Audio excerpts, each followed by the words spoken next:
présente, je suis ingénieure de recherche au CN2R qu'on va vous présenter dans quelques instants. J'ai un background de psychologie, puis j'ai fait une thèse sur les addictions en fait, avant de me tourner vers le trauma. Bonjour, je m'appelle Emmanuelle Verkest, je suis ingénieure de recherche participative.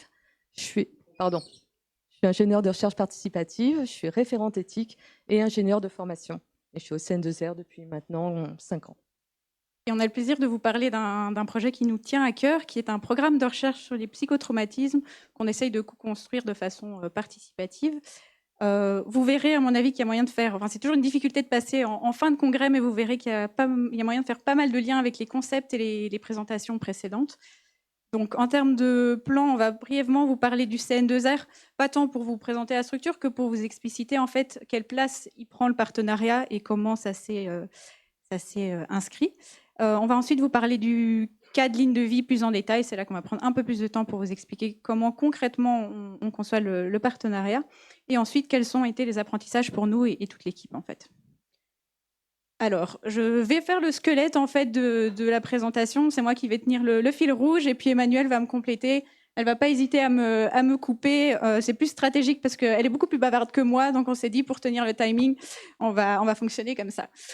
Du coup, pour reprendre la genèse du CN2R, en fait, c'est dans le cadre des attentats de 2015 qu'il y a eu une demande du président d'améliorer la connaissance par rapport au psychotraumatisme. Et il y a une dame, Madame Françoise Ruzetski, qui a été pas mal mobilisée en fait pour réfléchir à comment construire un centre de ressources autour du psychotraumatisme. Et c'est dans ce contexte qu'il y a eu une ouverture pas seulement aux victimes d'attentats, mais à tous les types de violences. Oui, on rappelle que Madame Françoise Ruzetski a été elle-même victime d'un attentat. Et donc, du coup, elle a développé un savoir expérientiel important, elle a mobilisé cela à travers une association, elle a été la fondatrice, enfin celle qui a permis d'avoir le fonds d'aide aux victimes, ce qui est quand même assez intéressant. Et de ce fait, la jeunesse du CN2R vient d'une personne concernée, missionnée par le président. Alors concrètement, il s'en est suivi un appel à projet auquel ont répondu 2 professeurs qui sont du coup les garants, enfin les porteurs scientifiques de notre structure, le professeur Guillaume Veva et Thierry Bobet.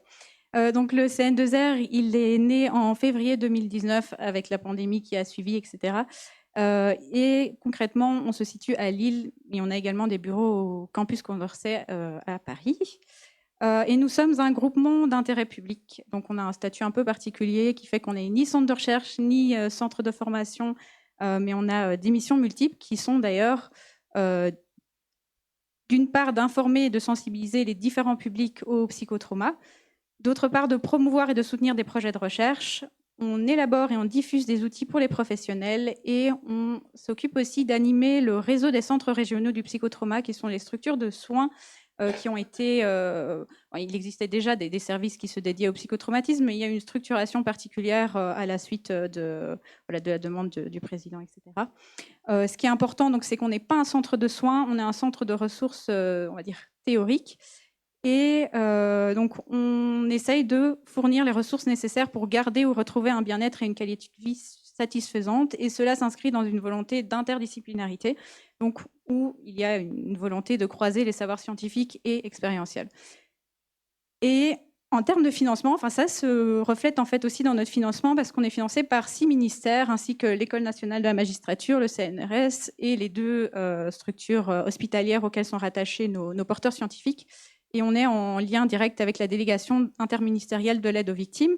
Je vous en parle juste pour vous dire que voilà, ça représente du coup un panel très large on va dire de victimes, ou en tout cas il y a des problématiques qui relèvent pas uniquement du soin, mais également par exemple du domaine judiciaire, etc.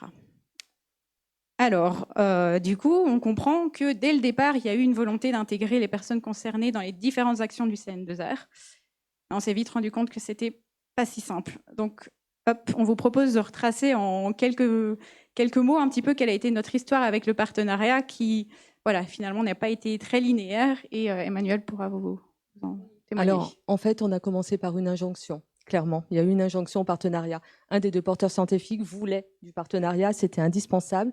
déjà du fait de la présence de Françoise Rudziecki. Et vouloir du partenariat et faire du partenariat et acculturer une équipe, c'est pas simple. Donc on s'est un petit peu tous confrontés à la réalité du partenariat, que ce soit les patients partenaires et l'équipe du CN2R, ce qui fait qu'on a eu une évolution en 2 temps. Là, on a une durée de vie ça fait à peu près 5 ans qu'on est existant, et on va dire que pendant les 3 premières années, on a fait des essais-erreurs. On a tenté de faire du partenariat, mais on avait des difficultés clairement structurelles, du fait de la pandémie par exemple, être à distance, ne pas se rencontrer réellement. Et puis, on avait structuré le partenariat avec une communauté, c'est-à-dire qu'il y avait un groupe de patients d'un côté, l'équipe du CN2R de l'autre, avec un coordinateur qui était lui-même à distance et qui travaillait les 2 côtés séparément. Donc ça posait quelques soucis. Et donc, on avait un rapport au partenariat qui était un petit peu balbutiant. On se posait beaucoup de questions. En fait, tout simplement, on ne savait pas trop ce que c'était, ni les uns ni les autres. C'est-à-dire que même les patients eux-mêmes n'étaient pas formés au partenariat, ce qui fait qu'on était là avec, les patients avaient parfois un sentiment d'obligation de dévoiler leur trauma, ce qui n'était pas du tout approprié et qui n'était pas voulu non plus, mais du fait que ce n'était pas trop structuré, trop cadré, ce sont nos erreurs. Et je trouve que c'est important de le dire parce qu'on vante beaucoup le partenariat, mais on ne dit pas des fois de quelle manière ça se passe pas bien. Il faut être honnête sur notre parcours. Et pour nous, c'était important parce qu'on a capitalisé aussi sur les choses qui se sont bien passées. Parce que pendant ce parcours, nous avons eu quand même des projets qui ont bien fonctionné en partenariat et on a tenté de savoir pourquoi. Et ensuite, on a fait un audit parce qu'on s'est dit vraiment il y a un problème, mais ça ne va pas comme on veut. Et cet audit, eh bien, ne serait-ce que de se préparer à l'audit, ça nous a déjà mis en action. On a commencé à réfléchir sur nos pratiques et ne serait-ce que la préparation de l'audit pour l'entièreté de l'équipe et des patients partenaires a été une occasion de relever les points positifs, les points négatifs et ensuite on a pu capitaliser dessus. Je pense que ce qui est important de préciser aussi, c'est qu'on a du coup arrêté ce système en communauté et on a commencé à fonctionner par projet, donc avec une présentation à chaque fois des projets et puis des demandes qui pouvaient émerger à la fois des personnes concernées et à la fois de l'équipe. Et donc, on est passé d'un départ plutôt consultatif à vraiment une construction des projets dès le départ tous ensemble. Alors, un point très important pour nous aussi, on s'est rendu compte qu'une partie du problème venait sûrement du fait qu'en fait, on s'était pas mis d'accord sur ce qu'on entendait tous ensemble par savoir expérientiel. Et finalement, on l'a assez peu abordé pendant les présentations. Ici, on s'est axé directement sur le partenariat. Mais qu'est-ce qu'on entend vraiment par savoir expérientiel? Donc, on a repris ça un petit peu ensemble. Et voilà, on va vous partager un petit peu nos réflexions. Mais donc, évidemment, par savoir expérientiel, on parle d'expérience directe sans médias. Et une analogie qui nous semble intéressante, c'est celle de Nagel qui, en 1974, proposait une réflexion autour de la chauve-souris. Parce que finalement, bah oui, on sait ce que c'est une chauve-souris. Le chercheur, sans doute, il sait même mieux que la chauve-souris certains éléments liés à l'écolocalisation, etc. Mais est-ce qu'on sait vraiment ce que c'est d'être une chauve-souris? Donc voilà, l'idée, c'est que le savoir expérientiel, ce n'est pas ce que c'est, mais ce que ça fait. Et nous, un modèle qui nous parle beaucoup par rapport au savoir expérientiel, c'est une proposition assez récente de 2 auteurs néerlandophones, Dings et Strijbost, qui parlent des concepts de réceptivité et d'accordage. Donc je vais être assez brève, mais le point de départ, c'est que l'expérience vécue, elle structure notre rapport au monde en modulant nos expériences ultérieures. On va forcément être un petit peu différent à la suite de nos expériences. Et ils traduisent cela par une modification de ce qu'ils appellent notre profil de réceptivité, c'est-à-dire notre façon de percevoir et de répondre aux informations de notre environnement. Et cette façon de répondre, ça implique un côté action qu'on lie au savoir, avec l'idée que la connaissance, c'est venir rassembler les choses, et puis le savoir, c'est venir le transformer dans une forme d'action qui permet un changement. Et leur deuxième concept, c'est celui de l'accordage. Et l'idée, c'est qu'on peut mettre cette réceptivité à profit pour autrui en fonction de nos capacités d'accordage, qui sont finalement nos capacités à nous adapter au vécu de l'autre.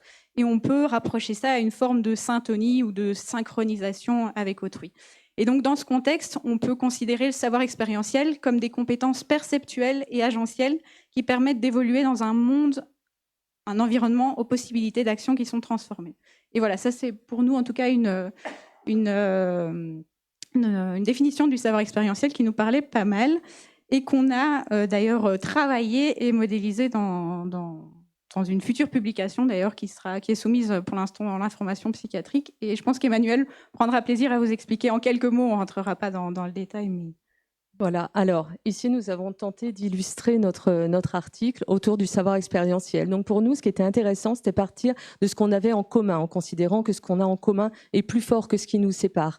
Et on s'est dit, voilà, on rentre en maladie et on rentre de manière directe pour le patient, puisqu'il rentre directement, il sait ce que ça fait, mais le professionnel qu'on va consulter connaît la maladie, il sait ce que c'est une manière indirecte de faire l'expérience de la maladie.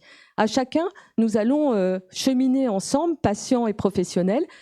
Les uns vont faire une auto-évaluation parce qu'ils auront observé leur comportement, vu ce qui ne fonctionne plus comme avant, ce qui fonctionne différemment, ce qui manque, ce qui ne manque pas. Et puis le médecin a ses critères diagnostiques. Donc on voit ce qui nous rassemble et en même temps ce qui nous divise, c'est-à-dire qu'on a bien entendu une asymétrie ici qui est logique du fait des connaissances directes, enfin de l'accès direct et indirect à la maladie. Ensuite, on passe au niveau de connaissance, c'est-à-dire qu'une fois que nous avons vécu cette maladie, eh bien, nous avons ces observations et nous avons une connaissance expérientielle qui va être de l'ordre de l'académique et de la clinique pour le professionnel et de l'expérience pour le patient. Mais est-ce que vivre une maladie, c'est avoir un savoir expérientiel? Et ça, c'était bien la question qui était posée au CN2R, c'est-à-dire on se posait tous la question, c'est quoi ce savoir expérientiel? Eh bien, dès lors qu'on a une connaissance, il faut pouvoir la mettre en pratique, en action. C'est le modèle de Dings dont vous a parlé Coralie à l'instant. Et de cette manière-là, eh bien, les observations, les collectes qui ont été faites par le patient vont devenir des moments d'analyse. Il va croiser les données. Tiens, lorsque je fais ça à tel endroit, de telle façon, il se passe quelque chose, etc., etc. Et il va pouvoir être en capacité de les transmettre à son médecin, mais il peut aussi les transmettre avec ses pairs, parce que c'est aussi une manière de pouvoir avoir accès au savoir, c'est-à-dire de faire référence à un autre et de pouvoir expliciter. Dès lors qu'on va l'expliciter, ça va être beaucoup plus facile. De l'autre côté, enfin, j'ai pas envie de dire de l'autre côté, le professionnel, de son côté, est à la rencontre des patients. Il a l'habitude de voir des patients. Et il va écouter ses patients. Alors, je remercie Pierre, je ne sais pas s'il est là, mais pour la justice épistémique, vous êtes tous enseignés là-dessus depuis ce matin. Donc, c'est important, on a mis en place, on a pensé que pour le professionnel, sans la justice épistémique, c'est-à-dire sans cette défiance face aux témoignages, aux préjugés qu'il peut y avoir, eh bien, le professionnel rentre mieux en correspondance avec le patient. Et ensemble, du fait des capacités de réceptivité et d'accordage que Coralie vient de vous décrire, eh bien, on peut arriver vers un partage, une hybridation des savoirs, mais pour ça, il y a une condition sine qua non, c'est l'humilité conceptuelle. Pour nous, c'est un point important parce que ça relève de l'idée que la connaissance, elle est partielle. On ne sait pas tout sur tout. Et évidemment, avoir un pluralisme épistémique permet de faire coexister différents types de savoirs. Ensemble, on devient donc un collectif augmenté, on devient des partenaires, et puis ça permet d'avoir une vision à 360. Entre-temps, nous pouvons voir des zones de porosité. Les zones de porosité, elles sont visibles pour les patients très rapidement. C'est quand on parle de notre expérience, par exemple, et qu'on va en parler aux professionnels, ça match tout de suite. Ça, c'est une zone de porosité. Ça veut dire que ça fait sens pour les deux. Et puis, il y a les zones de porosité nommées ici potentiel de reproductibilité. C'est ce que Diane, je ne sais pas si elle est là, c'est ce que Diane avait dit hier matin dans les savoirs rares. C'est là où c'est pas encore inscrit dans les livres, mais ça fait sens pour le professionnel. Parce que dans sa clinique, parce que dans tout ce qu'il entend, il y a quelque chose qui résonne, qui fait qu'il faut aller creuser ça. Et là, ce sont les zones de porosité.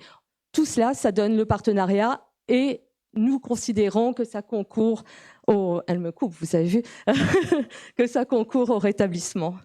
Et j'ajouterais juste une chose, c'est que ce qu'on aime dans cette vision des choses, c'est que finalement, le savoir du patient, ou de la personne concernée, et le savoir du professionnel peuvent être vus comme deux façons, deux modalités de s'adapter en fait à la réalité de la maladie.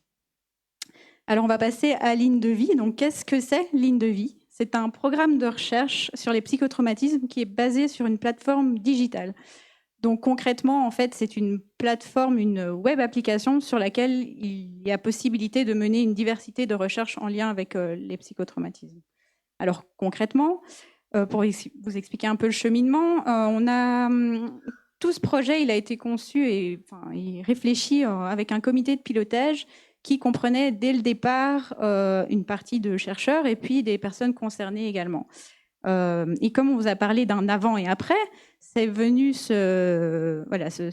au fur et à mesure du travail, parce que ça a pris quand même quelques années en réalité, cette équipe s'est étoffée et donc on a eu l'ajout de différentes personnes avec des profils différents. Donc on était chercheurs, personnes concernées. Ensuite, Emmanuelle est venue se greffer comme référente aussi au projet pour nous aider à réfléchir à la méthodologie, parce que finalement, on échangeait, on travaillait ensemble dès le départ, mais concrètement, on n'arrivait pas trop à formaliser notre façon de travailler. Et donc, c'est dans ce cadre-là qu'on a réfléchi tous ensemble à quel modèle de recherche participative on souhaitait adopter. Et donc, on a regardé une série, on s'est aussi penché sur le modèle de Montréal, dont on a pas mal parlé ces jours-ci, en tout cas les a cités. Et nous, on s'est tourné vers la CBPR, qui est la Community-Based Participatory Research for Health. Bon, je vous dis à moitié en français, à moitié en anglais. Et du coup, c'est un modèle qu'on a choisi parce qu'il nous semblait... en fait, c'est un modèle qui se base pas mal sur les valeurs et ça nous semblait pas mal en accord avec nous. Concrètement, ce modèle, il se base sur 9 principes et 2 concepts. Donc, je ne vais pas tous les citer, mais ce sont des concepts et des principes que du coup on a parcourus ensemble, sur lesquels on s'est questionné, qu'on s'est mis d'accord. Et donc parmi les principes, il y a par exemple reconnaître la communauté comme une unité d'identité, s'appuyer sur les forces et les ressources de la communauté, favoriser une coopération équitable et réciproque, etc. Et ce qui était vraiment important, évidemment, ce sont aussi ces 2 concepts qui sont l'humilité culturelle et la sécurité culturelle, que l'on peut très fort rapprocher en fait de la justice épistémique et l'humilité conceptuelle dont on vient de parler. Je ne sais pas si tu veux ajouter. Oui, j'ajoute juste un mot, c'est-à-dire que décider d'un modèle et l'appliquer, c'est encore une autre chose. C'est-à-dire que c'est très très joli sur le papier quand on voit tout ça, et puis dans la réalité, il va bien falloir l'appliquer. Donc c'est la raison pour laquelle on a choisi, et c'est peut-être l'angle aussi de l'éthique qui est ma discipline principale, qui a permis d'arriver à ce modèle-là, parce que je voyais qu'il y avait des valeurs communes très importantes, mais qui n'étaient pas vraiment mobilisées en fait. Elles ne faisaient pas socle commun. Et du coup, le cadre de cette méthode participative permettait de faire émerger les valeurs communes, et ça nous mettait un terreau commun très favorable à une émergence de participation des 2 côtés. Et concrètement, moi, c'est un outil qui m'aide beaucoup par rapport à ce modèle. C'est de revenir à l'éthique, comme vient de le dire Emmanuelle, et de mettre ça en lien avec les sentiments et les émotions que les principes éthiques peuvent en fait éveiller, susciter. Donc, par exemple, l'autonomie en lien avec le respect et la considération, bienveillance, compassion, sympathie, ce genre de choses. Et surtout, on s'est posé des questions. Donc, on a trouvé des questions qui pouvaient se rapprocher de ces concepts.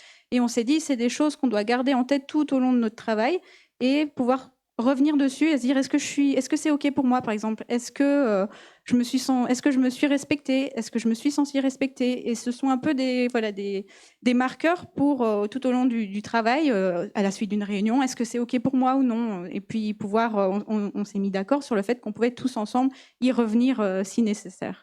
C'était l'intérêt d'avoir les émotions en positif. C'est-à-dire que là où généralement les émotions, on tente à les lisser, on l'a entendu à différentes reprises, notamment pour les patients partenaires à qui on demande d'être très lisses sur leurs émotions, eh bien là, en fait, c'était l'occasion pour chacun d'avoir un pont commun encore autour des valeurs.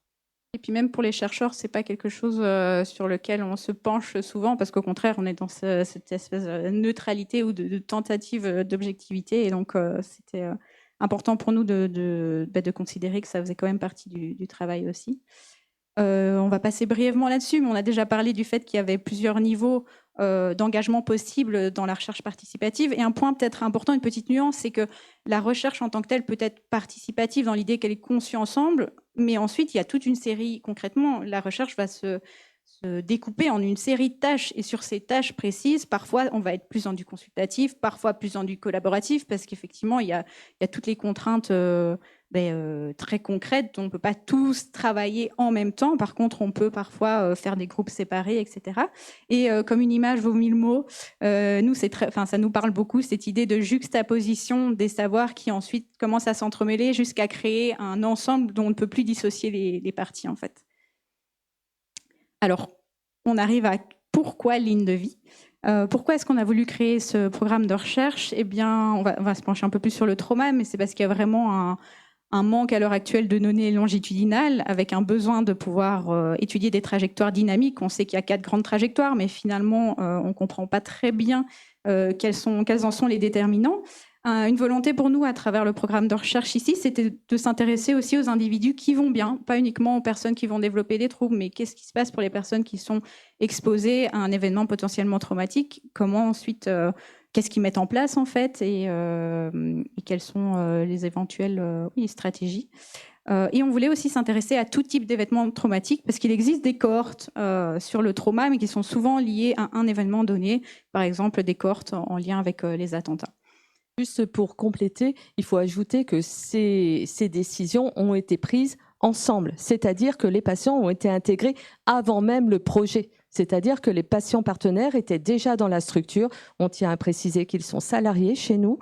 Ils sont arrivés dans la structure et ils ont participé à l'émergence de ce programme de recherche, en fait. Il y avait bien l'idée d'un programme de recherche, mais qu'est-ce qu'on allait faire? Tout ça, ça s'est fait ensemble. Donc, ils ont été intégrés en amont des questions. Et donc, l'idée de ce programme, c'était aussi de pouvoir favoriser la multidisciplinarité en cherchant tous ensemble des mesures qui ont du sens pour les personnes concernées. Et donc, j'ai déjà mentionné l'idée de trouver des facteurs, enfin, d'essayer de mieux comprendre les facteurs prédicteurs des trajectoires post-traumatiques. Et on voulait essayer de s'intéresser à des facteurs qui soient directement mobilisables dans la vie quotidienne et en clinique. Parce que, je ne l'ai pas précisé, mais c'est vrai que dans l'équipe de recherche, on a plus un background de neurosciences. Et donc, parfois, c'est vrai qu'on peut être un peu hors sol ou un petit peu déconnecté, où c'est super intéressant les mesures d'imagerie fonctionnelle, par exemple, vraiment. Mais c'est vrai que c'est parfois plus difficile de faire le pont avec le vécu au quotidien des personnes. Donc, et de ce point de vue-là, ouais, ça a été une acculturation. Je vous parlais des émotions. Voilà, on vient des neurosciences, études très quanti. D'ailleurs, on est sur du quanti ici, mais qu'on a quand même construit tous ensemble. Et on a réfléchi aussi dans l'idée de l'éthique de la recherche. Donc, pourquoi est-ce qu'on le faisait aux bénéfices à long terme pour les participants, avec l'idée de vouloir ramener la réalité de la recherche à la réalité de ses effets pour le patient. Donc, je ne vais pas tout vous citer, mais évidemment, il y avait l'idée de mieux prédire la survenue ou non de troubles, identifier les facteurs de risque de protection, mais aussi ouvrir nos perspectives à ce qui aide, au-delà de nos représentations classiques de qu'est-ce que le soin. Et peut-être identifier des facteurs de blocage qui puissent être institutionnels, plus largement sociétaux, etc., dans l'idée de prendre soin de la justice sociale. Alors là, on en parle très rapidement, mais je peux vous dire que ça a été des séances et des séances de discussion houleuses entre les neuros et les patients partenaires. Moi, je me suis un peu arraché les cheveux, mais on a réussi à tous ensemble, encore une fois en communiant sur nos valeurs, à réussir à produire tout ça. Mais ça a pris beaucoup de temps. Et la temporalité est un facteur considérable dans la recherche participative, de notre côté en tout cas. Alors pourquoi avoir choisi une web application modulable? Pour pouvoir essayer de toucher un public large et diversifié. On voulait essayer de recruter hors des lieux de soins. On avait aussi, c'est pas le plus intéressant ici, mais une volonté de flexibilité dans les types de données qu'on pouvait récolter. Donc on arrive maintenant même à faire passer quelques tâches informatisées, etc. Et on voulait pouvoir proposer des études à la fois longitudinales et puis des études transversales à des moments clés. On voulait aussi avoir un outil qui soit disponible et mobilisable en urgence, parce que je parlais de cohortes qui sont liées à des événements donnés, mais c'est vrai que c'est très intéressant d'avoir quelque chose qui soit disponible au moment T, parce qu'évidemment, et heureusement, on ne peut pas mais on ne peut pas prévenir la survenue de certains événements.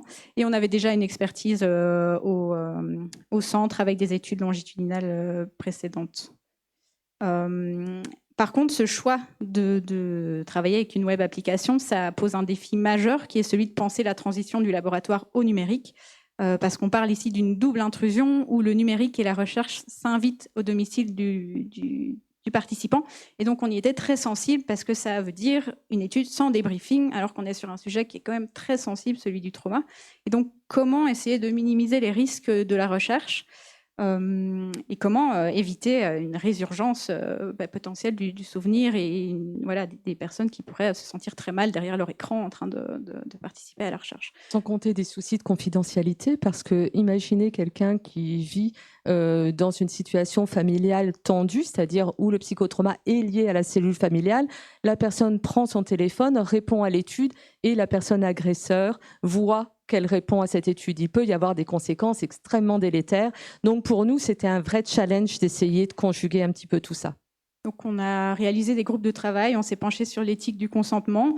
Par exemple, en fait, on a eu un CPP, etc. pour cette étude. On l'a fait passer en catégorie en non-opposition. Donc, on s'est dit, OK, mais quand même, est-ce que si les participants y répondent, ça veut dire qu'ils sont tout à fait OK? Est-ce que juste aller sur l'appli, ça veut dire consentement? À quel moment ils peuvent réactualiser leur consentement? Et ce genre de choses. On a beaucoup réfléchi ensemble. On a réfléchi aussi à comment accompagner au mieux le participant, comment lui proposer des transitions, comment lui expliciter aussi, lui expliquer pourquoi on lui propose tel questionnaire, dans quel ordre, etc.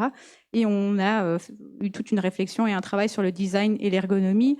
Et à ce propos, on s'est appuyé sur 2 concepts complémentaires qui sont le privacy by using et ethics by design, qui sont liés au fait de penser les éléments de protection de la vie privée dès la conception, dès le début de la conception de la recherche et puis de la plateforme, et de même penser l'éthique dès le départ, en fait, plutôt que le voir comme une contrainte a posteriori, par exemple avec le fait d'écrire le protocole et tout d'un coup de se dire oh là là, comment est-ce que je vais faire rentrer ça entre guillemets dans les demandes du comité éthique. Donc on a voulu y penser dès le départ.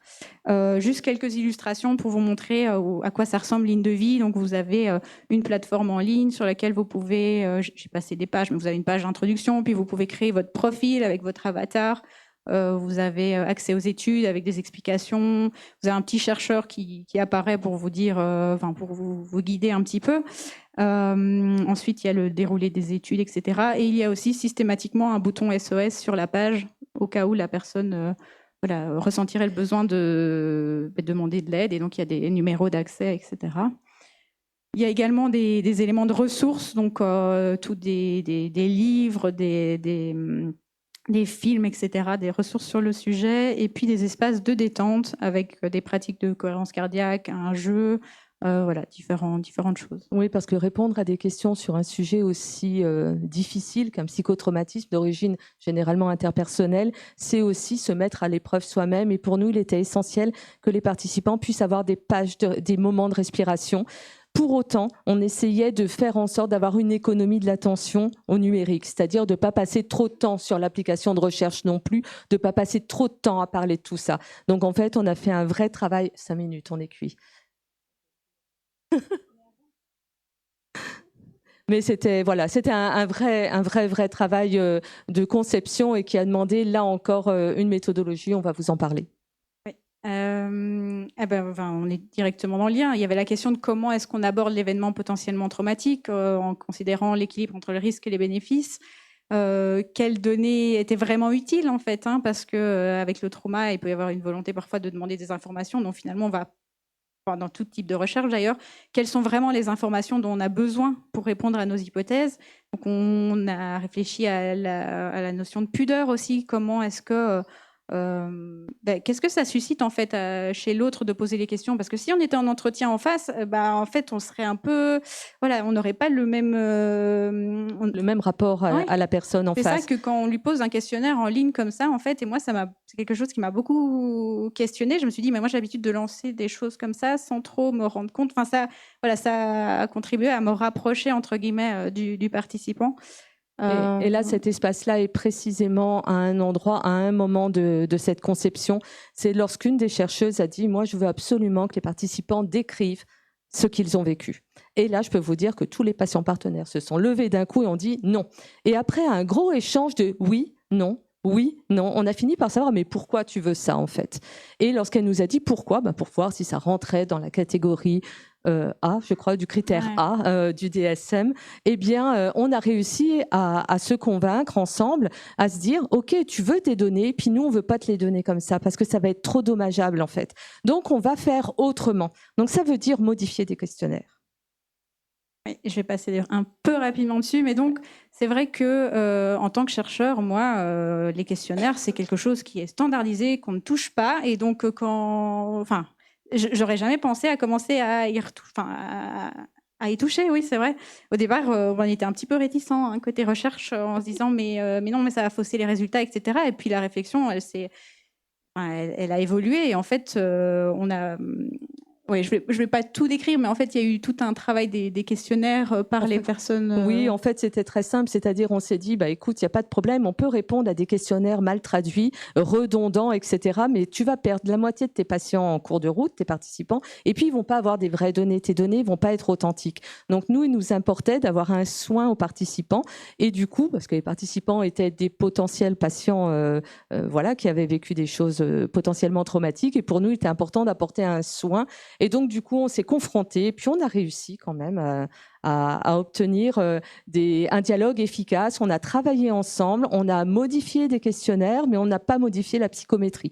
Il y a eu un travail d'orfèvre entre enfin, Je vais quasiment préciser pas. Ouais. quand on fera des analyses psychométriques a posteriori pour vérifier exactement. Oui. Mais disons qu'on a réfléchi ensemble et donc il y a quelques exemples concrets. Par exemple, dans un questionnaire qui s'intéresse au stress aigu, il y avait la question « je voulais que ça s'arrête mais je n'y arrivais pas ». Et là, les personnes concernées nous ont dit « oula, mais non, vous ne vous rendez pas compte de ce que ça peut impliquer en fait pour nous de lire ça ». Et donc il y a eu voilà, une série d'items comme ça où on s'est dit ok, en fait il y en a qu'on a enlevé parce que ça ne nous semblait pas pertinent. Et puis de nouveau il y a cette dimension numérique, on n'est pas à côté d'un clinicien qui peut aussi nous aiguiller sur comment comprendre l'item éventuellement, ce genre de choses. On a enlevé mort violente parce qu'il y avait une possibilité de dire ça m'est arrivé, mais voilà, personne n'est pas décédé. En fait, il y avait une différence entre les questions, les échelles. Il y avait une question de traduction. Il y avait une question de passation confortable ou pas. Globalement, c'est là-dessus qu'on a travaillé. Tout à fait. Alors, je passe aux apprentissages. Là, on rejoint ce que d'autres équipes vous ont déjà indiqué, mais évidemment, on a dû relever toute une série de défis organisationnels, à commencer par la modalité hybride. Modalité hybride, je parle ici plutôt du fait que les patients partenaires n'étaient pas toujours au centre. Et donc, entre nous, dans l'équipe, on pouvait avoir des réflexions au quotidien dont ils n'étaient pas toujours les témoins. Et donc, parfois, ce n'était pas non plus facile de raccrocher comme ça plus ponctuellement. Enfin, ils étaient là, mais voilà. D'où l'intérêt de faire des groupes de travail où on était tous ensemble et faire des points réguliers. Du coup, ça nous évitait ces espaces difficiles. Il y a la question de réguler les enjeux de pouvoir qui a évolué au fur et à mesure, mais malgré le fait d'avoir un cadre, de se dire de réfléchir à comment faire, c'est pas toujours facile. On parlait, il y avait eu des interventions qui disaient de quelle manière est-ce qu'on contredit un savoir expérientiel, de quelle manière un patient va contredire un professeur de psychiatrie. Donc c'était pas simple des deux côtés, ça se heurtait un peu, et pour autant on a réussi. Et il y a la question des temporalités aussi. Et tout à l'heure, il y avait la question moi, ça m'a fait sourire parce qu'il y avait la question d'expliquer aux patients ou à la personne concernée que ça allait prendre du temps. Parce qu'ils voulaient que ça aille vite. Et en fait, nous, c'est presque l'inverse qu'on observe. C'est les chercheurs qui se disent non, mais là, en fait, on rajoute des rendez-vous alors que d'habitude, les questionnaires n'y touchent pas, donc ça va plus vite, etc. Donc voilà, il faut composer de part et d'autre avec le fait que oui, travailler ensemble va prendre plus de temps, va demander parfois plus de rendez-vous et plus d'échanges pour un point qu'on n'aurait peut-être pas relevé précédemment. Mais ce que ça permet aussi, c'est de définir des axes de recherche qui ont du sens pour les personnes concernées. Ici, on n'est pas rentré dans le détail des recherches, mais la première recherche, par exemple, va s'intéresser à l'influence des facteurs sociaux. En fait, on va regarder comment l'environnement social de l'individu évolue à la suite de l'exposition à un événement potentiellement traumatique et quels sont du coup les facteurs qui pourraient être en lien ou non avec le développement de troubles. Ensuite, voilà, une série d'autres points qu'on veut aborder, considérer les inégalités sociales en santé, etc. Donc, c'est un point de départ. Hop. Je passe à la suite. Le plus important pour nous, et ça rejoint à nouveau, je pense, ce qui a été dit pendant le congrès, c'est ce qui importe. Et ce qu'on voudrait vous transmettre, c'est ce qu'il faut... c'est que le partenariat, il se vit. Si je reviens à la chauve-souris, on peut connaître ce que c'est le partenariat en théorie, mais c'est en le vivant qu'on découvre ce que ça fait. Et c'est pour nous un processus d'apprentissage mutuel et qui est continu et qui se poursuit. Et de notre point de vue, ce partenariat, il permet de contribuer à augmenter notre réceptivité et notre accordage. Et par là même, ça permet d'augmenter notre conscientisation des enjeux d'humilité conceptuelle et de justice épistémique. Et ça permet une meilleure régulation des enjeux de pouvoir. Et ça permet également une meilleure identification du commun et des zones de porosité dont on vous a parlé tout à l'heure, ce qui, de notre point de vue, permet plus d'envie, plus de motivation et du coup moins d'appréhension et d'inconfort, parce que ça a été nommé aussi, c'est pas toujours confortable. Je suis désolée, Emmanuel. Mais je peux te laisser terminer peut-être avec des citations. Voilà, on voulait partager aussi quelques témoignages de ce que ça a fait dans notre équipe. Oui, en fait, on est passé d'une injonction à quelque chose qui est maintenant devenu comme une nécessité, c'est-à-dire et patients partenaires et équipe du CN2R ne voient plus les choses de la même manière. Effectivement, au départ, il y a des patients qui se demandaient quelle était leur légitimité, ne voyaient pas ce qu'ils apportaient. Et puis maintenant, ils se rendent bien compte de ce qu'ils apportent et des voies de progression. À titre d'exemple, donc depuis 5 ans, on a des patients partenaires qui sont arrivés sans être formés et puis qui maintenant ont décidé de prendre leur envol, sont des pères aidants, sont des médiateurs en santé père. D'autres sont même devenus des soignants, des psychologues. Donc il y a une évolution et c'est ça aussi qui était à relever, qui était important. Tout en rappelant qu'on ne cherche pas à devenir ni l'un ni l'autre. Enfin, voilà. On sait qu'il y a des asymétries et qu'on va les conserver, mais on peut mieux faire avec. Et du côté de la recherche, il y avait quand même une grosse hostilité. Hein. C'était pas enfin, hostilité, j'entends. Il y avait des résistances. Donc au départ, franchement, on savait pas ce que c'était, on savait pas à quoi ça servait. Puis c'était pas codifié, il y avait pas une définition claire du savoir expérientiel, parce que jusqu'à présent, même dans les études, c'est un peu un concept fourre-tout, un petit peu flou, comme dit les études d'Arnaud Alloy. Et ce qui fait que c'était pas très concret. Dès lors qu'on est rentré dans le concret, dans les groupes de travail, qu'on a vu l'application des choses, les chercheurs se sont automatiquement mis dedans et là tout a changé. Et c'est pour ça qu'on dit qu'il faut le vivre, le partenariat, parce que c'est à partir de ce moment-là que les choses évoluent. Bien sûr, pour nous, ça reste aussi un gros travail autour des valeurs communes. Et par rapport pour citer juste une des citations, par exemple, on a eu un collègue qui peut nous rapporter des choses de type « Cela nous autorise une forme de vulnérabilité positive, comme si on s'autorisait à enfin être vulnérable ». Voilà, je vous laisse sur la réflexion, il y aurait des choses et des choses à dire de plus. Et pour terminer vraiment sur des perspectives des perspectives générales, mais donc apprendre de ses erreurs, mais aussi capitaliser sur ce qui a fonctionné, mais on l'a déjà mentionné. Ce qui est important pour nous aussi, c'est de consigner la démarche, voilà, pour pouvoir garder une trace de ce qui a fonctionné, pas fonctionné. Et puis, on voudrait s'inscrire dans une démarche d'évaluation aussi de notre processus. Appuyer la culturation mutuelle, dont on a déjà parlé aussi à travers ces 2 journées. Et puis, à oser aller plus loin. Donc, nous, par exemple, les questionnaires, pourquoi pas les construire directement avec les patients partenaires plutôt. Et puis, encourager et soutenir les projets qui sont initiés par des communautés de personnes concernées. Parce qu'ici, on parlait de projets qui sont plus en interne, qui impliquent aussi les personnes concernées. Mais on aimerait, on a eu un super exemple ce matin sur comment pouvoir aussi soutenir des projets qui viennent directement de la communauté. Donc voilà, ligne de vie, je ne vous l'ai pas dit, mais donc c'est prêt à être lancé. En fait, ça va être je pense, la semaine prochaine, quoi. Enfin, donc voilà, ça sera une plateforme de récolte de données qu'on espère efficace. On verra. Et donc voilà, on vous remercie tous pour votre attention, surtout en cette fin de journée.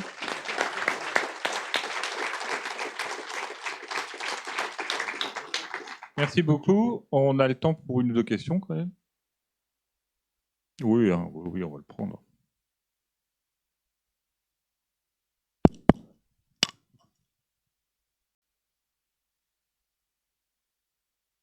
Allô, oui, c'était intéressant. Je me demandais, vous parlez de réguler les enjeux de pouvoir.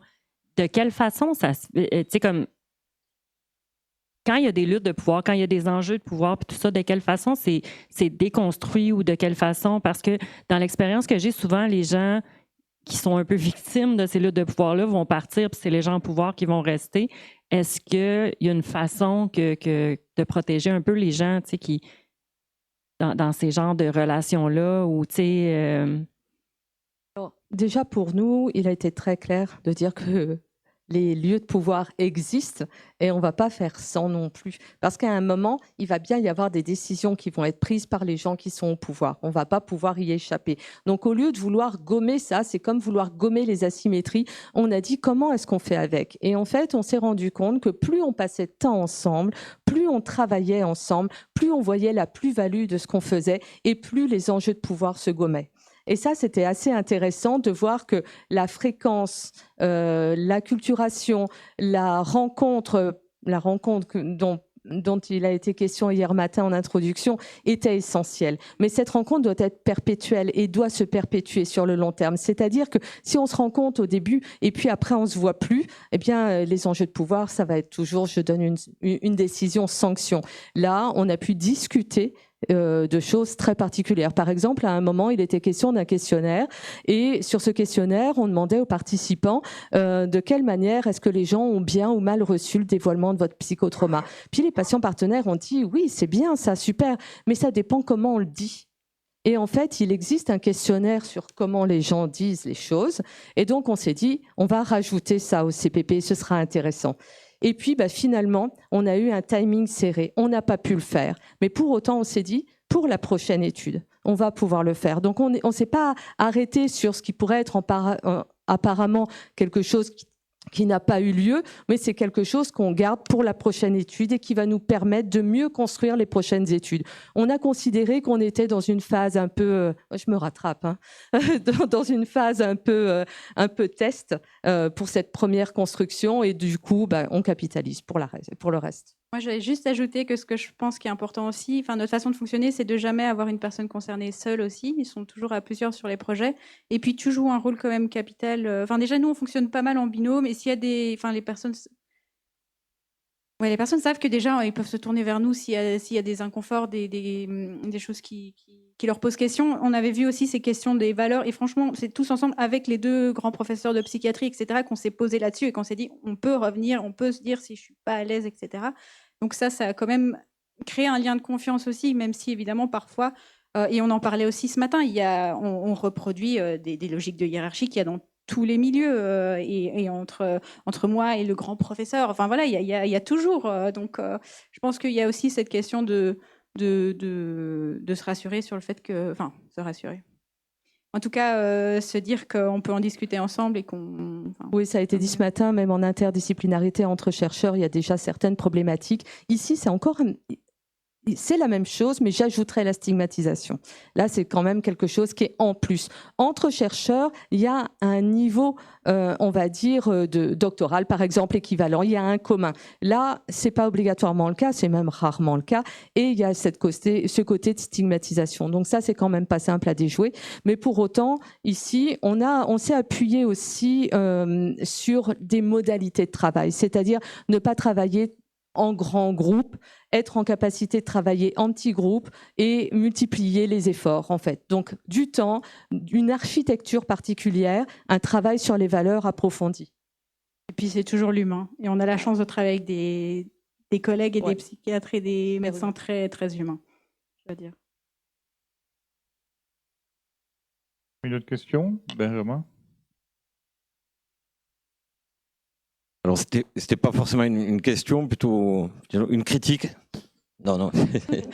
une observation sur laquelle vous pourrez rebondir ou pas. C'est vrai que, comme on approche de la conclusion, peut-être je me permets aussi de faire des liaisons sur les autres interventions. Déjà, bravo pour la qualité scientifique de votre présentation, mais aussi comment vous l'avez rendu accessible dans votre présentation. Au moment de la modélisation, la remarque que je me faisais, parce que j'avais peut-être immédiatement des questions à vous amener ou des questionnements à vous amener, mais justement, cette modélisation, cette conceptualisation publiée ou bientôt publiée, va permettre, je crois, d'argumenter et d'asseoir aussi ce débat et un positionnement épistémologique et c'est particulièrement nécessaire, j'ai l'impression, au regard des diverses interventions.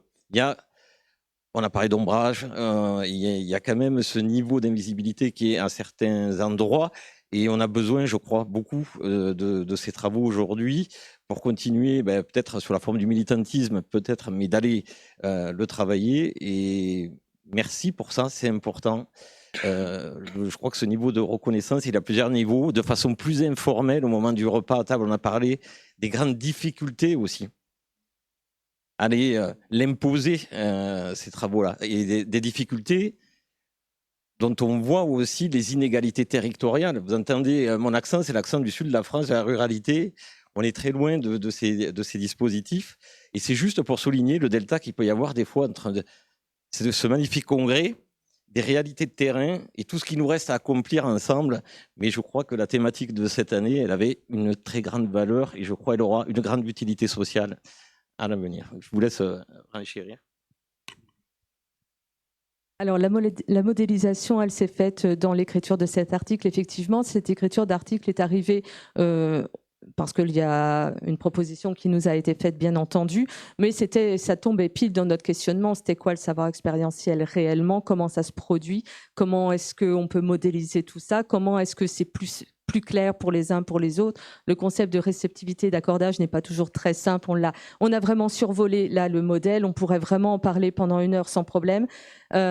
Concrètement, c'est par exemple lorsqu'on a vécu un événement traumatique ou lorsqu'on vit une pathologie psychiatrique, on se reconnaît entre nous. Alors je dis entre nous parce que je suis une personne concernée aussi. J'ai cette double casquette et je suis aussi proche aidante. Donc ce qui fait que dès lors qu'on se rencontre, eh bien c'est plus facile, Julie, hein, tu peux voir ça. Et puis de la même manière, on peut voir aussi que des fois ça passe bien, puis des fois ça passe pas bien, parce que c'est notre capacité d'accordage qui est faible. Par contre, les médecins, eux, qui ont un accès indirect à la maladie, ils ont un accordage meilleur parce qu'ils ont plus de structure par rapport à ça et ça vient compenser leur manque de réceptivité du fait du caractère indirect.